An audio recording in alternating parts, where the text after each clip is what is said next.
Du må undskylde mig, jeg bliver så nødt til at spørge dig om noget. Hvad? Alle dine veninder rundt omkring i verden, hvordan fungerer det egentlig med dem? Ser du nogle af dem igen, eller glemmer du dem? Skriver du så nogle af dem af til?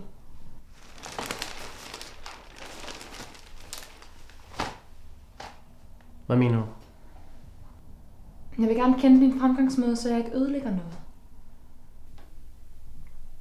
Jeg har ikke nogen fremgangsmåde. Desuden kunne du bare tage at forlade din kæreste.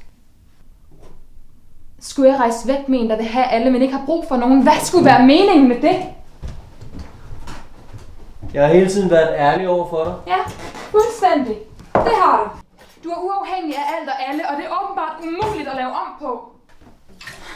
Bare fordi jeg ikke er verdensborger og oplever alting og ingenting på samme tid. Hvad ved du om, hvad jeg oplever? Hvad betyder det her egentlig for en, der ikke søger en dybere mening, men kun går efter eventyr og lader, som om han ikke er bange for det?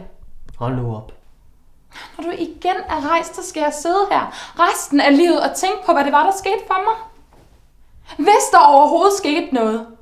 Tænk på, om du sidder hos en eller anden tøs i Rumænien og snakker om alle dine veninder over hele verden, som jeg bare er blevet en del af. Hold så op. Lige nu. Fint. Mere kaffe?